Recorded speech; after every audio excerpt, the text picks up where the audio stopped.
This is the Everyday AI Show, the everyday podcast where we simplify AI and bring its power to your fingertips. Listen daily for practical advice to boost your career, business, and everyday life.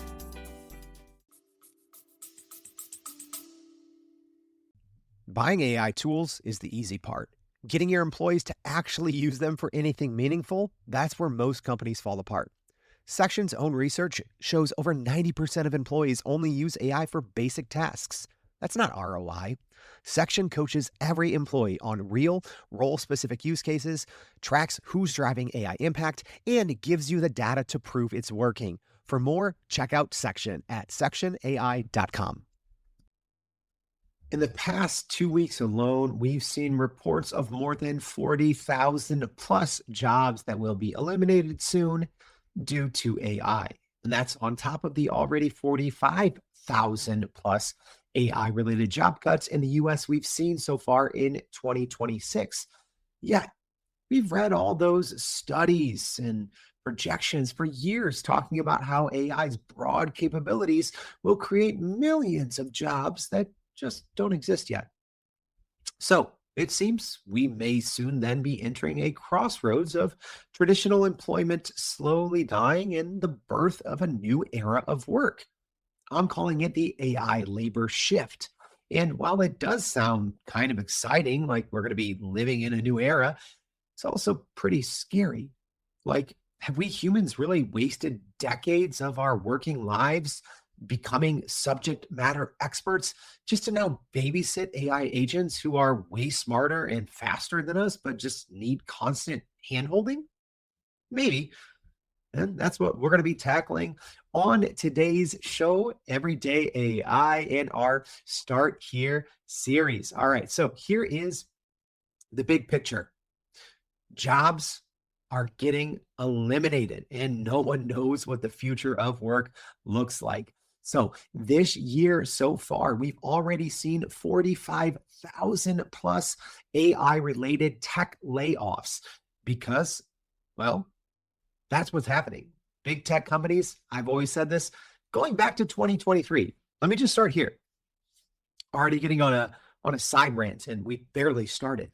I've been saying since 2023 that AI will ultimately take more full-time roles than it will create. Yes, there's going to be tons of new jobs, but I've always said that follow the big tech companies because they're going to be the first dominoes to fall.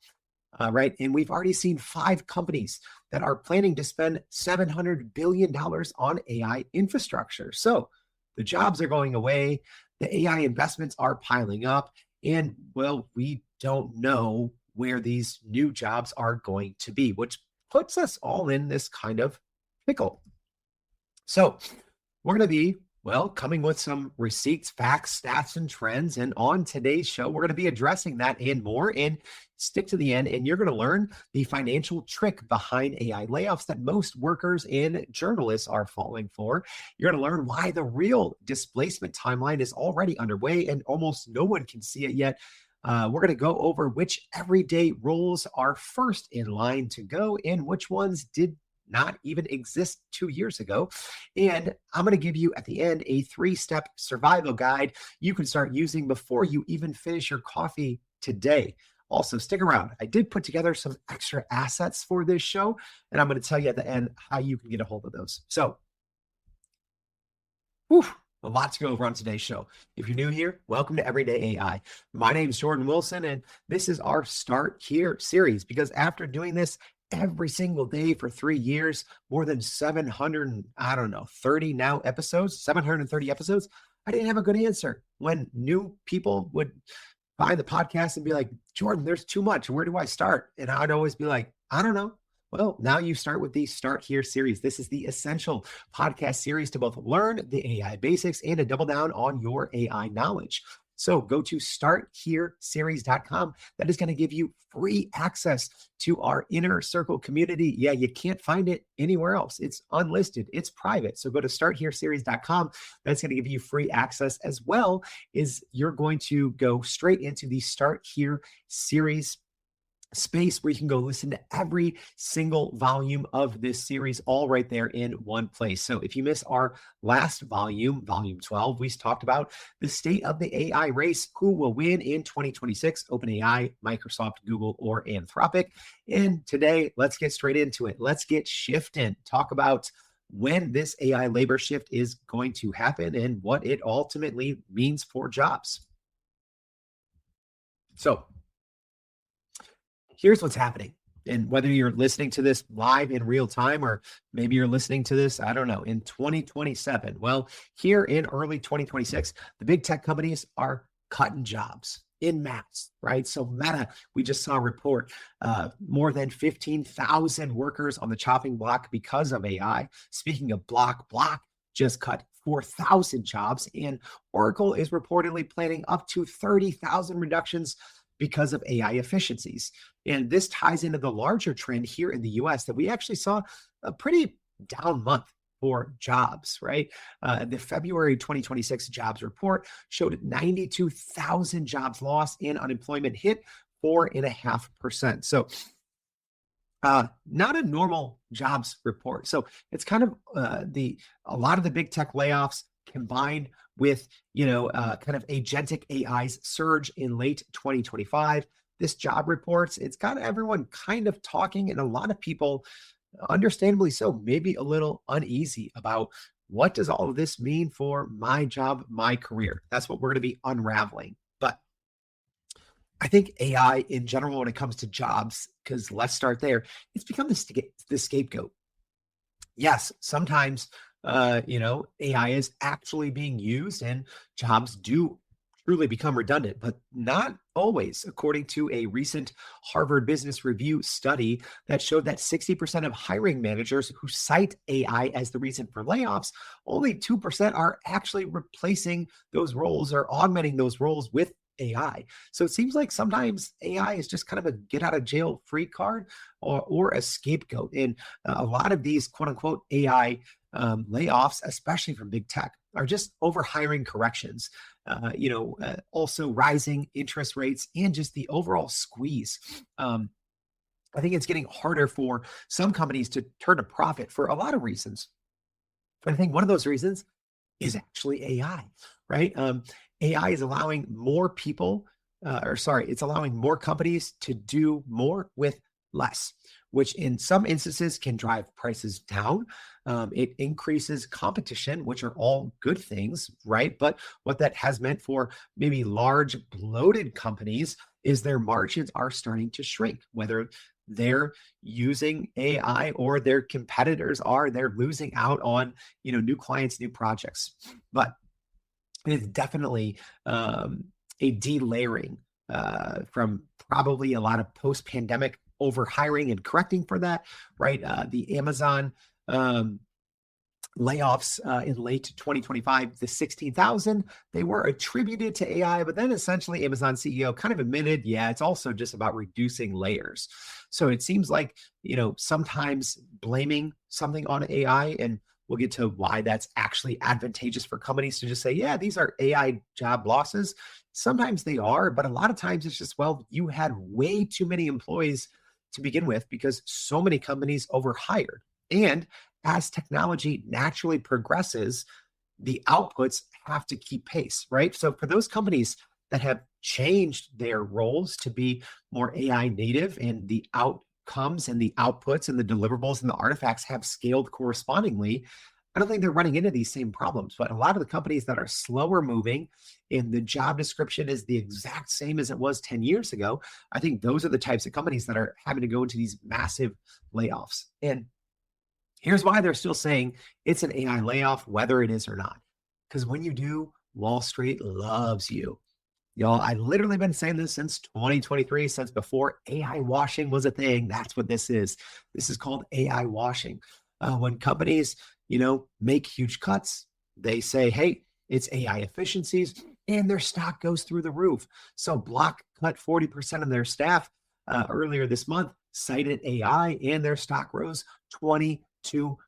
So this is the AI washing that has also just created mass worker anxiety.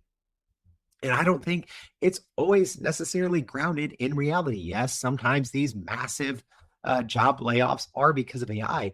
I think more than anything else, it's a lot of these CEOs and people, boardrooms making these decisions are seeing the future of AI, not necessarily what AI is today. And I think a lot of companies are now having to deal with the egg on their face of not properly training their employees or sitting on the fence in 2023 and maybe even 2024. And they're finally seeing and realizing it for the first time. And they're like, oh, wait, yeah, this is going to completely change our workforce, right? So maybe let's do this. Let's do this big tech Fortune 100 playbook where we can just chop a bunch of jobs, say it's because of AI, and if for public companies at least, it's usually a playbook that works well. So, what's actually driving these cuts? To get a little technical, well, not super technical, but maybe for the average everyday listener who's not following this, it's really one big shift. It's going OpEx to CapEx, right? That's operating expenditures to capital expenditures. It's going from companies who have, let's look at Meta, right? Meta, nearly 16,000 jobs reportedly are going to be gone soon because of AI. Yet they're spending tens of billions of dollars in capital expenditure, building AI infrastructure, right? And even just 5 companies, Amazon, Alphabet, Meta, Microsoft, and Oracle, combined this year are going to spend $700 billion in capital expenditures for AI. So instead of money going to salaries, benefits, and all of those nagging costs that come along with working with humans, instead, they're going into data centers, silicon, cooling plants, power generation. Yes, there's obviously some new jobs that go around, creating and maintaining. So if your niche has been, building data centers for decades, you're striking it rich right now. But I think it's incumbent on ourselves to realize that these companies right now, the biggest tech companies that I think everyone's trying to follow their lead, notice they're not investing $700 billion in today's AI. They're not saying, oh my gosh, let's take this money and hire more people because today's AI is where it's at. No, because the learning curve, the education curve, the training curve is so far behind. I think what's happening is we're seeing the agentic, the autonomous capabilities that we have in early 2026.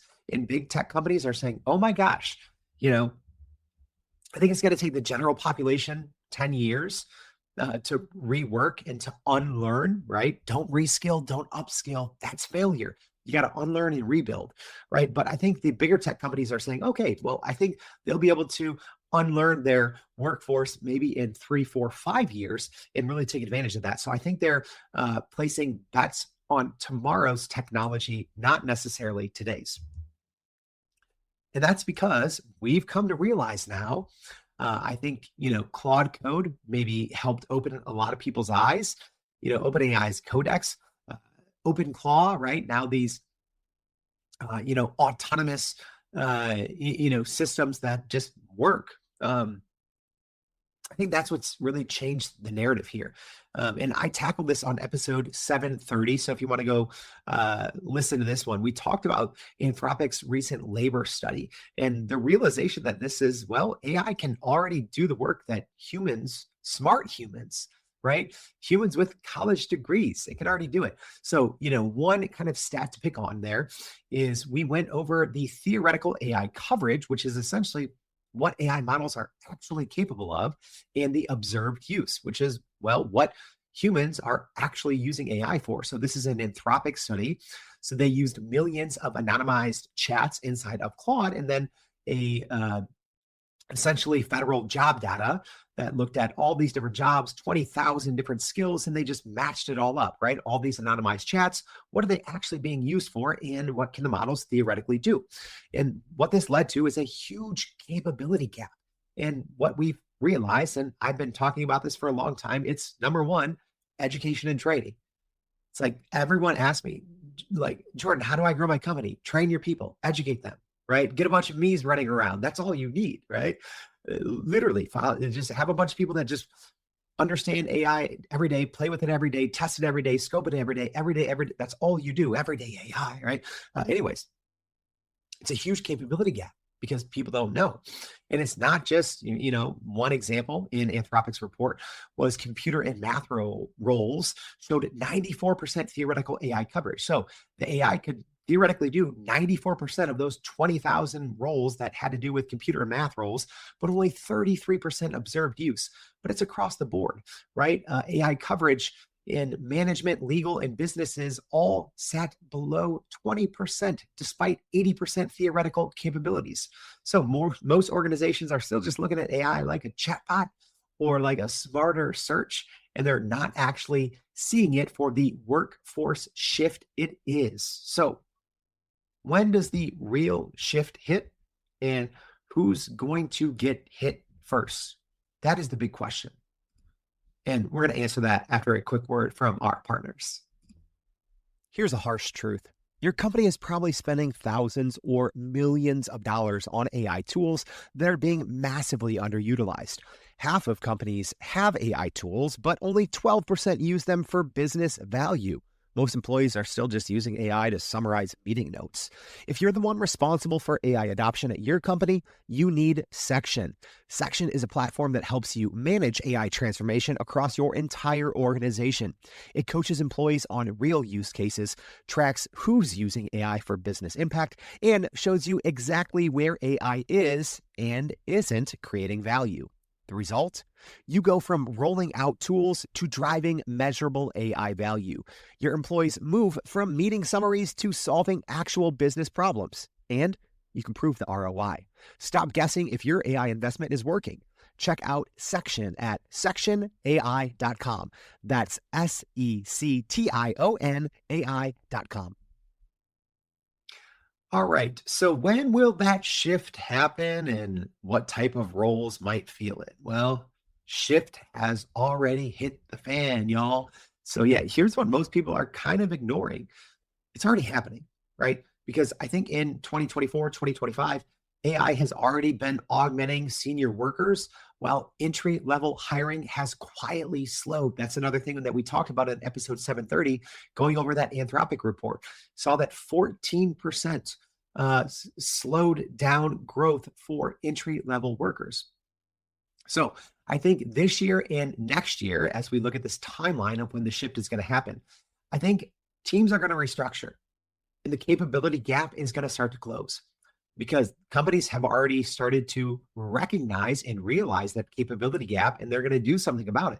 And I think what is going to ultimately happen is the corporate ladder is going to crumble upon itself. In traditional management, middle management, it's going to be gone. We've already seen the entry level jobs, kind of slowly starting to disappear, not even getting into the silver tsunami as baby boomers, retire. I think the workforce is going to flatten, because at the same time, personally, I don't see it. Yes, there are going to be new companies that come and do great revenue, right? But a lot of these new companies that are starting very lean, because when you start a new company from scratch, most people are, they're using AI to do it, because you can find yourself like, oh my gosh, I can start, right? I'm a big tech worker. I just got laid off. I know what I'm doing. I'm a consultant. I just got laid off. I know what I'm doing. I can use all these AI tools. I don't need 10 employees to start. I can start in one person, do the work of 10 people. So I think that the overall workforce is going to shrink, but specifically at companies, those teams are going to get probably smaller. I call it quiet hiring, right? It's the opposite of quiet firing. They're just not really going to hire people anymore. Some companies may not go through the mass firings, but then I think the last leg of this short timeline is in 2028 to 2030, which is when I think we're going to start to see some of the gains of these, like the $700 billion in infrastructure. Essentially, I think that people who follow AI every day, like you and me, we've realized now these autonomous systems can do, right? These agents now are actually very capable. Agentic models, right? With a $20 a month subscription to Claude or Gemini or ChatGPT, you could do, right, even what it took 10 people to do with ChatGPT alone in late 2022 when it first came out, right? The capabilities are compounding. So I think by 2028, 2030, that's when I think the autonomous workflows are going to start to go mainstream, right? In the same way that if someone from the mid 1990s said that, hey, one day, knowledge workers are all just going to be people who work on the internet, you're like, no, the internet? You sure about that? Yeah. Same thing. Everyone's going to be orchestrating agents in the 2030s. And I think that's kind of the last shift of what's happening with jobs. So yeah, I think we're going to see normally job changes are very slow because tech innovation, comparatively to what we've seen with AI, is snail's pace, right? Which is why jobs sometimes take 5, 10, 15, 20 years to change, even with the internet, social media, right? A lot of those jobs are still relatively unchanged or took 2 decades to change, right? That's not what we're going to see with AI. We're going to see jobs completely gone in 2 years. Yes, there's going to be new roles. We don't know what those are, but we'll see. Like I said, I've always been on the record. I do think AI is going to, quote unquote, take more jobs than it will make, at least when it comes to traditional full-time employment.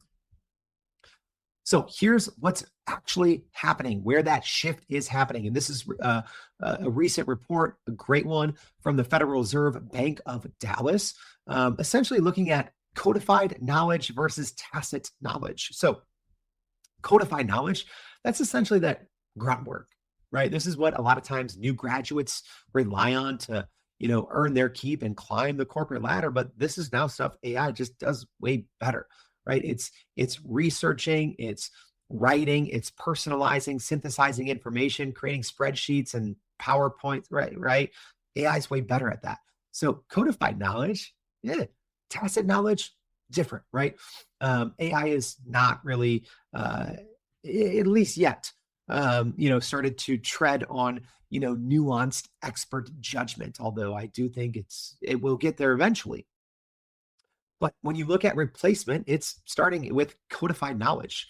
And companies are just, not hiring the young juniors, right? Junior researchers, junior analysts that would normally do some of that codified work. Now it's all very simple for a large language model to do. And that's why we've seen that 14% kind of hiring drop that I referenced earlier. So what can you do about it starting today? Because the reality is there's probably a good chunk of us, even if you do, right, get to exercise that tacit judgment a lot, right? Like that nuance that, is more flexing your, getting projects through the finish that aren't always related to artifacts and deliverables, right? Maybe the inner office workings and politicking a project to fruition. Well, yes, a lot of people spend a good amount of their time there, but a lot of people are still doing those codifiable tasks, right? Those things that maybe seem like, oh, maybe an AI could do this better, which is why I think a lot of people are feeling uneasy about their careers because it's happening. This collision of the labor shift, AI innovation, and companies now being willing to do this in mass, right? It's creating this sense of uneasy. So here's what you can do about it starting today. First of all, if you have been tuning in, right? If you are putting AI to work right now, you're in a better place than most, right? That same Dallas Fed study showed that tech wages actually rose and outpaced, normal inflation, cost of living, things like that. Because what this study found is even though companies are hiring fewer people, and there's maybe at least right now fewer jobs, the people who do still have those jobs are getting paid more. And well, here's why. Because now more than ever, your skills compound, right? What you can accomplish with AI today is much different than what you could accomplish with AI 3-4 years ago. Here's what I mean by that. Your skills can 3x, 4x, 5x, 10x fairly easily. Whereas even to say that sentence 2 years ago kind of felt, like lofty. It's not. That's a realistic outcome right now. So companies, at least that are ahead of the curve, have realized that. So they're saying, okay, well, I don't want an average person compounding their average outcome, right? Like I want smart people. So companies are paying more to get people in there because yes, they are augmenting and amplifying themselves. In domain, it's kind of this sweet spot. And, studies have also shown that workers with AI skills are earning 56% more than those without. And then last, kind of the sweet spot here is domain expertise plus AI fluency is the highest value combination in any field, right? So it is harder, and I think it will be harder for younger workers to quote unquote go the traditional corporate ladder route and break into that upper echelon. I think it's going to be increasingly more difficult. I think it'll be easier for them to start their own thing, right? But that's kind of the sweet spot. If you do have, 10 to 30 years of experience and you still have a decade or 3 to go, right? And you are practicing AI, that's a great spot to be. So number one, if you find yourself in that category, even though you may feel unease, right, with what's happening with AI, you're in a good spot. Because the new jobs are not as out of reach as you think. I think a lot of people, when you think about AI job growth and jobs that maybe don't exist yet, who's going to be qualified for them? If not us, right? If not the people who have been using AI daily since 2023, 2024, right? A lot of people think that there is this class of world-class engineers that are going to take all these few. No, right? Large language models, yes, they've been around for, more than 10 years, but for the most part, they've only been popularized now for 4, right? So if you've been using them, you are in that kind of, 1% of world-class experts. So I think these emerging roles, including things like context engineer, agentic orchestration, AI auditor, GEO strategist, right?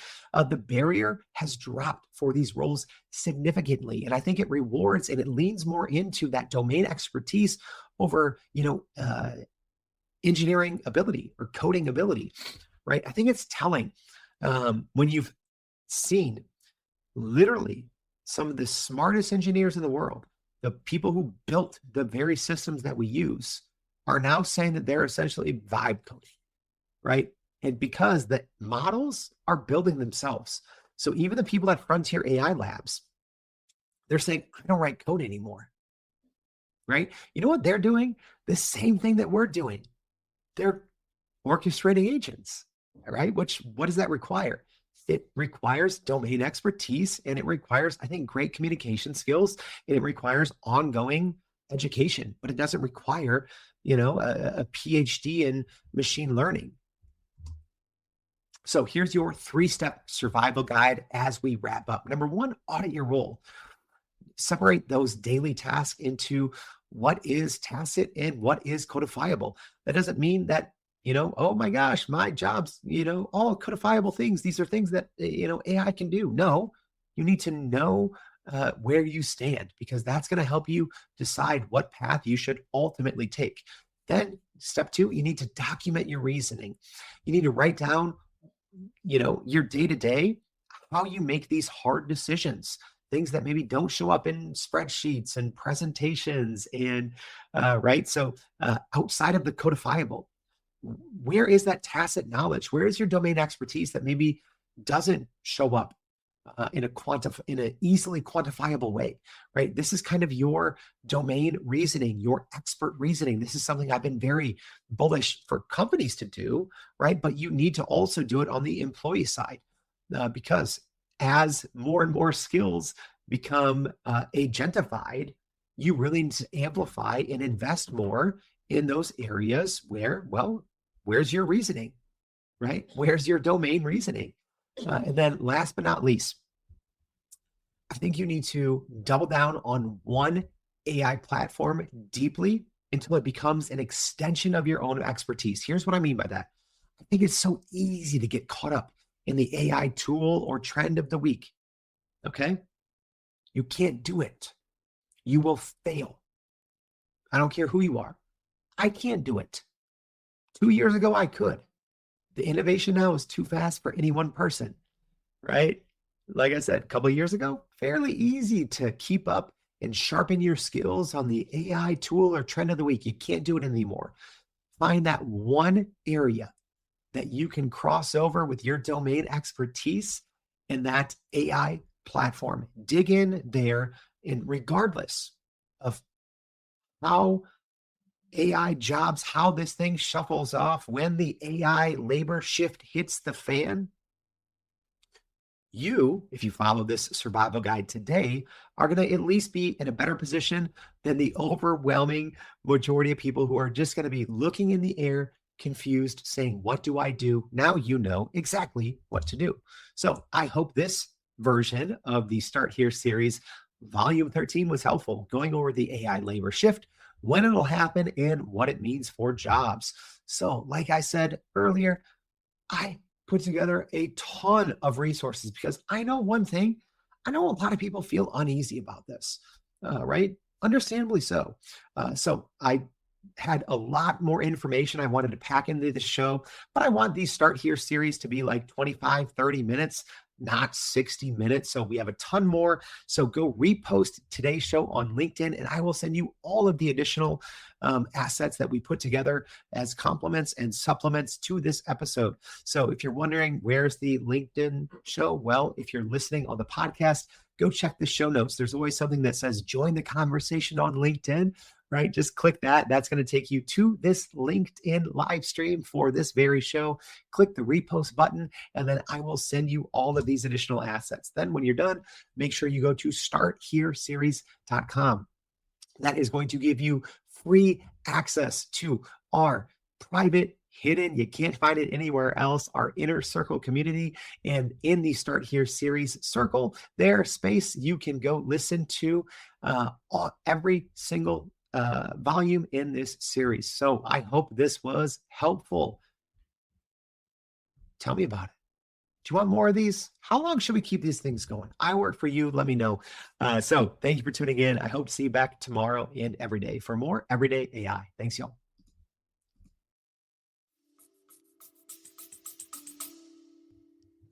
If you're leading AI at your company and your employees are barely scratching the surface of what AI can actually do, you need a better plan. Section coaches employees on real role-specific use cases, tracks adoption across your entire organization, and helps you prove the ROI to your CEO, your board, or whoever's asking. That's the job. Section helps you do it. Check out more on Section at sectionai.com. And that's a wrap for today's edition of Everyday AI. Thanks for joining us. If you enjoyed this episode, please subscribe and leave us a rating. It helps keep us going. For a little more AI magic, visit youreverydayai.com and sign up to our daily newsletter so you don't get left behind. Go break some barriers, and we'll see you next time.